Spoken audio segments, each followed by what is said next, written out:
इस सीरीज की प्लेलिस्ट का लिंक हमने डिस्क्रिप्शन में दिया है, उसे जरूर चेक करें। और अब आगे।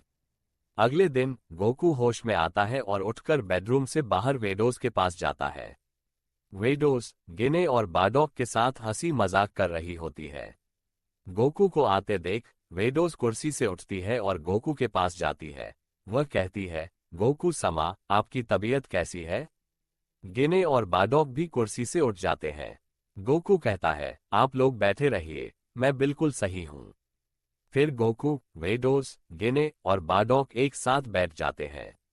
गोकू बाडॉक से कहता है, आप दोनों का चेहरा कहीं देखा देखा सा लगता है। गिने भी कहती है, तुम्हें देखकर मुझे मेरे बेटे की याद आती है।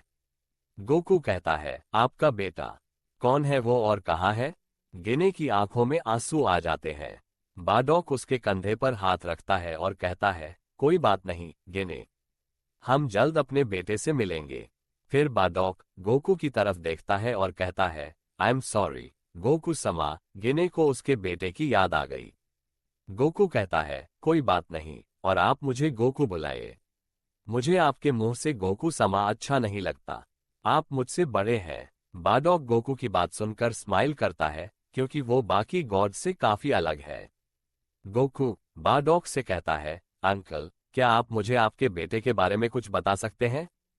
हो सकता है मैं और वेडोस आपकी मदद कर सके। बाडॉक बताना शुरू करता है, जब फ्रीजर ने हमारे प्लेनेट पर हमला किया था, तब मैंने और मेरी पत्नी ने अपने एकलौते बेटे ककरो, जो कुछ ही महीनों का था, उसे एक स्पेस पॉड में बिठाकर प्लैनेट वेजेटा से बचा लिया था। फ्रीजर की आर्मी ने उसका पीछा भी किया था, लेकिन किसी तरह से वो बच गया। जब फ्रीजर को ये बात पता चली, तो उसने हमें कैद कर लिया, ये सोचकर कि अगर वह लेजेंडरी सुपर सायन हुआ, तो वह हमें उसके खिलाफ इस्तेमाल कर पाएगा। गोकू बाडॉक से पूछता है, ये लेजेंडरी सुपर सायन क्या है? बाडॉक बताना शुरू करता है। पहले साइयन्स फ्रीजर के लिए काम किया करते थे। साइयन्स की बढ़ती ताकत देख फ्रीजर को डर होने लगा। फिर उसे किसी ने बताया कि तुम्हारा खात्मा एक लेजेंडरी सुपर सायन करेगा। जैसे ही यह बात फ्रीजर को पता चली, उसका डर क्रोध में बदल गया और उसने साइयन्स को मारने की योजना शुरू कर दी। उद्धरण चिन्ह डॉट बीरस का काम ब्रह्मांड में संतुलन बनाए रखना था। इसके लिए वो उन ग्रहों, जातियों और सभ्यताओं को नष्ट करता था, जो या तो अनावश्यक हो जाती थी या फिर खतरनाक। सायन योद्धाओं की जाति थी, जो अपने क्रूर स्वभाव, युद्ध कौशल और ताकत के कारण ब्रह्मांड में अपनी धाक जमाना चाहती थी। बीरस को लगा कि साइयन्स भविष्य में ब्रह्मांड के संतुलन के लिए खतरा बन सकते हैं, इसलिए उन्हें नष्ट करना जरूरी था। बीरस ने फ्रीजर को प्लैनेट वेजेटर नष्ट करने का आदेश दिया, ताकि साइयन्स का खतरा खत्म हो सके और फ्रीजर की चिंता भी दूर हो सके। बाडॉक की बातें सुनकर गोकू के माथे पर पसीना आने लगता है। वेडोस अपना रुमाल निकालकर उसका पसीना पोंछती है। ये देखकर बाडॉक कहता है, तुम्हारी बीवी काफी समझदार है। ये सुनकर गोकू और वेडोस दोनों के चेहरे पर शर्म आ जाती है। गोकू कहता है, यह मेरी बीवी नहीं है। बाडॉक और गिने चौंकते हुए एक साथ कहते हैं, क्या यह नहीं हो सकता? वेडोस कहती है, ऐसा ही है अंकल और आंटी। फिर गोकू बात बदलते हुए कहता है, वैसे अंकल, मैं भी बीरस को एक स्पेस पॉड में मिला था। बीरस ने बताया था कि जब प्लैनेट बीरस का विनाश हुआ था, तब मुझे वह एक पॉड में मिला था। बाडॉक गिने के चेहरे की ओर देखता है और फिर गोकू से पूछता है, बेटा, क्या तुम मुझे वो पॉड दिखा सकते हो? गोकू कहता है, शायद वो कबाड़खाने में होगा। फिर ये चारों कबाड़खाने की तरफ जाते हैं। वेडोस कबाड़खाने के ताले को खोलने की कोशिश करती है, पर वह जंग लगने के कारण नहीं खुलता। बाडॉक आगे आता है और कहता है, बेटी वेडोस, मुझे कोशिश करने दो।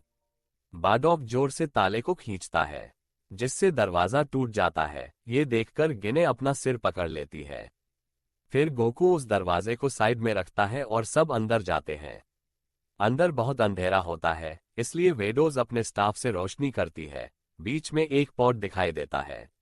गिने तुरंत समझ जाती है कि यह काकारोट का पॉड है। वो भागकर पॉड के पास जाती है और उसे पकड़कर रोने लगती है। बाडॉक ध्यान से पॉड पर नाम ढूंढने लगता है। उसे अधूरा नाम ककरो दिखता है। बाडॉक समझ जाता है कि गोकू ही ककरो है। वो तुरंत गोकू को गले लगा लेता है और रोने लगता है।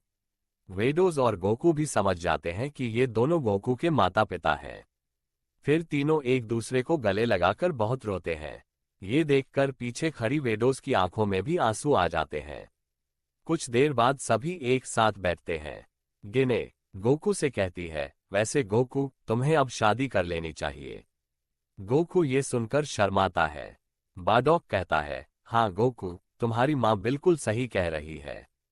गोकू शर्माते हुए कहता है, डैड, बस भी कीजिए। फिर गिने वेडोस को अपने पास बुलाती है और उसे गोकू के बगल में बैठा देती है। बाडॉक कहता है, ये हुई परफेक्ट जोड़ी। गोकू और वेडोस दोनों बहुत शर्माते हैं। वेडोस वहां से उठकर अंदर चली जाती है। गिने गोकू को सलाह देती है, हमारी नजर में वेडोस तुम्हारे लिए बिल्कुल परफेक्ट है। वो कितनी मासूम, शांत और अच्छी है। तुम्हें उससे शादी कर लेनी चाहिए। बाडॉक सहमति में सिर हिलाता है। गोकू कहता है, मॉम, मुझे पता है वो परफेक्ट है, लेकिन क्या वह मुझसे शादी करेगी? बाडॉक अचानक खड़ा होता है और टेबल पर हाथ मारते हुए कहता है, क्यों नहीं करेगी? तुम गॉड ऑफ डिस्ट्रक्शन हो और काफी अच्छे भी दिखते हो। गिने कहती है, बाडॉक, आराम से बैठ जाओ। फिर गोकू खड़ा होता है और कहता है, ठीक है, मैं आज उससे अपने दिल की बात करूंगा।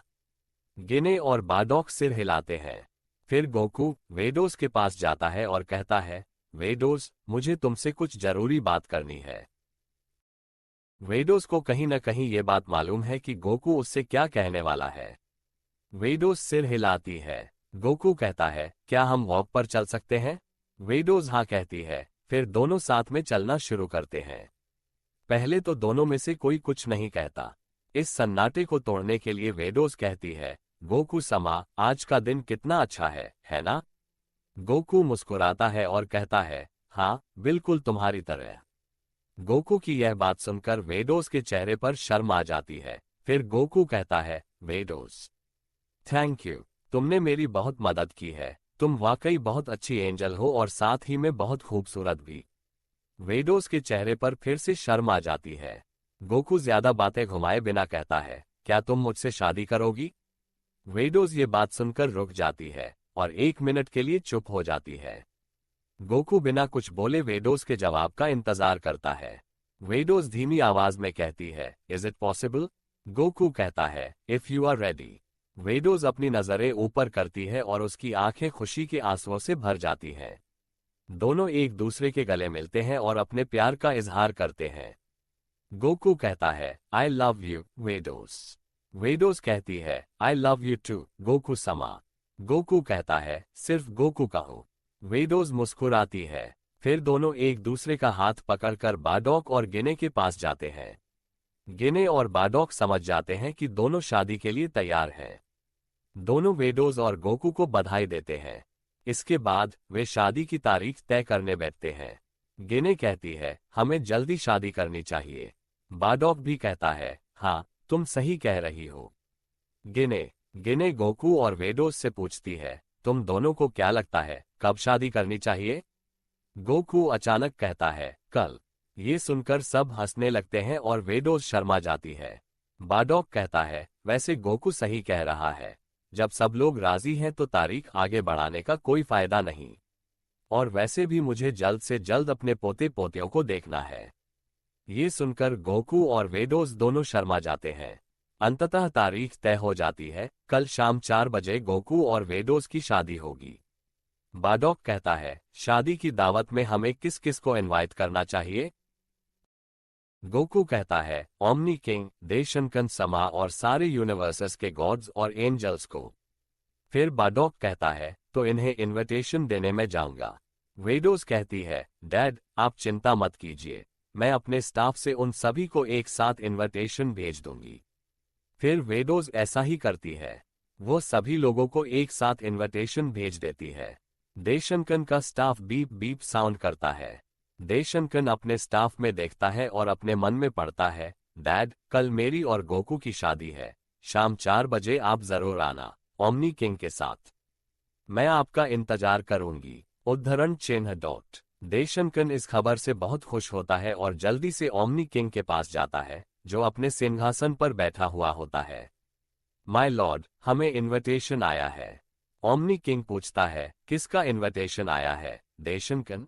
देशंकन सारी बातें बताता है। फिर ओमनी किंग कहता है, बहुत अच्छे, मुझे वो लड़का काफी पसंद है। तुम्हारी बेटी ने अच्छा डिसीजन लिया, देशंकन। वो उसके साथ काफी खुश रहेगी। प्लैनेट गोकू पर हम देखते हैं कि सभी लोग शादी की तैयारियों में लगे हुए हैं। अब अगले दिन हम देखते हैं कि सारे गॉड्स मौजूद हैं और उनके एंजल्स भी। थोड़ी देर बाद देशंकन नजर आता है और उसके पीछे ओमनी किंग, जिसे देखकर सभी लोग झुक जाते हैं, सिवाय गोकू और उसकी फैमिली के। फिर थोड़ी ही देर में गोकू और वेडोस की शादी हो जाती है और ओमनी किंग गोकू को एक गिफ्ट देता है। ये गिफ्ट कोई साधारण गिफ्ट नहीं होता। ये गिफ्ट गोकू को बीरस की जगह दे देता है, यानी अब वो 5 यूनिवर्सेस का गॉड ऑफ डिस्ट्रक्शन है। गिने और बाडोक एक साथ खड़े होते हैं। गिने गोकू और वेडोस से कहती है, बच्चों, हमारे पास तुम्हें देने के लिए कुछ नहीं है। इतना कहकर गिने और बाडोक अपना सिर नीचे कर लेते हैं। गोकू कहता है, मॉम, डैड, आप ही हमारा सबसे बड़ा गिफ्ट हो। और फिर वे लोग गले मिलते हैं। अब आगे शादी खत्म हो चुकी है, सभी लोग जा चुके हैं। रात के 11 बज रहे हैं। गोकू और वेडोस अपने बेडरूम में जाते हैं। आज उनकी सुहागरात है। दोनों बिस्तर पर बैठे हुए ही होते हैं जब गोकू वेडोस के चेहरे को छूता है और कहता है, wow, you are looking so gorgeous. वेडोस के चेहरे पर ब्लश आ जाता है। गोकू उसके माथे पर एक किस करता है। फिर दोनों एक दूसरे को गले लगाते हैं और कमरे की बत्तियां बंद कर देते हैं।